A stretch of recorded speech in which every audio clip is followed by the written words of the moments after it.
Hello friends, once again welcome to Angel for English and WhatsApp English group. અમારી website છે www.angelforenglish.com અને WhatsApp પર અંગ્રેજી શીખવા માટે તમે અમારા આ કોન્ટેક્ટ ઉપર સંપર્ક કરી શકો છો 8347262428. ઓકે, આપણે અત્યારે શીખી રહ્યા છીએ સાદો વર્તમાન કાળ અને હવે સાદા વર્તમાન કાળમાં W8 પ્રશ્નાર્થ જેમાંનું આપણે એક પહેલા નંબરનું એટલે કે નો અભ્યાસ સાદા વર્તમાન કાળમાં કેવી રીતે થાય છે એ કરીએ છીએ, એની વાક્ય રચના કેવી રીતે બને છે, નો યુઝ કેવી રીતે થાય છે વગેરે વગેરે. હવે અત્યારે હું જે તમને ટેકનિકથી આપું છું એ મારી પોતાની થોડી અલગ રીતે ડેવલપ કરેલી અથવા તો હું આ ટેકનિકથી ટીચિંગ કરાવું છું. જો કોઈ પણ ટોપિક જ્યારે એક સિંગલ ટોપિક ભણીએ છીએ ત્યારે એને બરાબર વચ્ચે મૂકી દઈએ છીએ, હાઇલાઇટ કરીએ છીએ અને ત્યાર પછી એને ઘડિયાળના કાંટાની દિશામાં, ફિગરની દિશામાં પહેલો પોઈન્ટ લઈશું કે ભૂને એનો ગુજરાતી અર્થ આપણે તેને લઈએ છીએ. તો આ રીતે એનો ગુજરાતી અર્થ લેવા જઈએ તો ભૂ એટલે એનો ગુજરાતી અર્થ થવાનો છે કોણ. બરાબર છે, નંબર 1. નંબર 2, ભૂ સાથે હવે જોઈએ છીએ આપણે એનો યુઝ. ભૂનો ઉપયોગ શેના માટે થાય છે? ઓકે, તો ભૂનો યુઝ પ્રશ્ન પૂછવા માટે, પ્રશ્નાર્થવાચક સર્વનામ છે એટલે પ્રશ્ન પૂછવા માટે જેનો યુઝ થવાનો છે, બે વાક્યોને જોડવા માટે થાય છે. પછી જોઈશું અત્યારે આપણે હુ એઝ એ ઇન્ટ્રોગેટિવ પ્રોનાઉન તરીકે એને આપણે શીખીએ છીએ. તો ગુજરાતી અર્થ કોણ અને હવે એનો ઉપયોગમાં જોઈશું કે જ્યારે કોઈ વ્યક્તિની આપણે માહિતી જોઈએ છીએ, એ વ્યક્તિનો પરિચય જોઈએ છીએ, વ્યક્તિ વિશે જાણવાનું છે ત્યારે હુંથી પ્રશ્ન પૂછ. ત્રીજા નંબરમાં લઈએ કે હુંની વાક્ય રચના.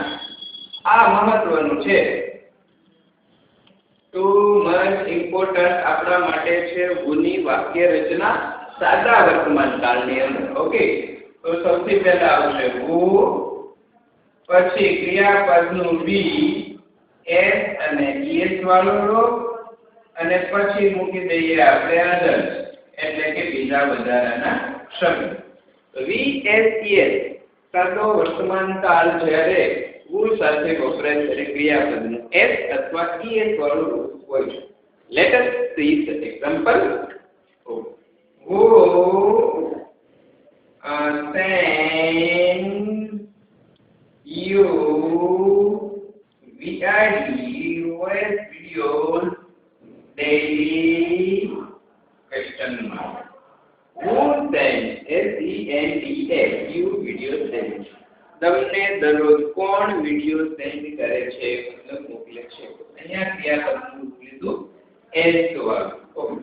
અમુક કેસમાં આપણે જોઈએ કે તેમાં ક્રિયાપદની પાછળ ઈએસ લાગે છે. Who teaches you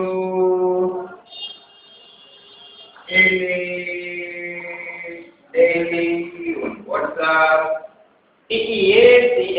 ch આવતો હોવાથી પાછળ ઈએસ લાગે છે. Who teaches you English daily? તમને દરરોજ કોણ અંગ્રેજી ભણાવે છે?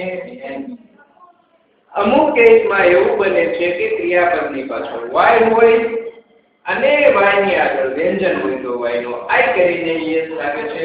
એમાં ઉદાહરણ આપણે એવું લઈએ કે કોણ દર વર્ષે પતંગ ઉડાડે છે? Who flies?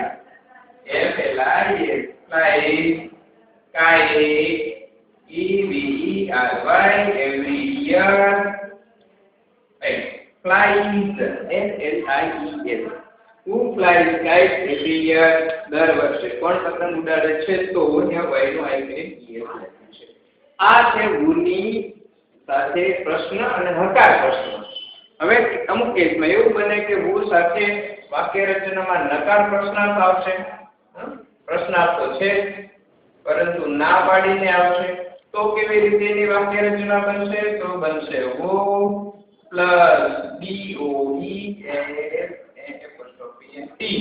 doesn't plus v1 અને વગર or extra word, right?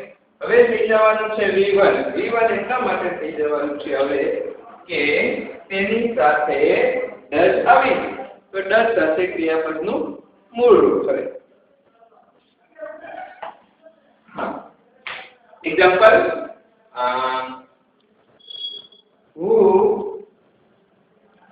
doesn't who doesn't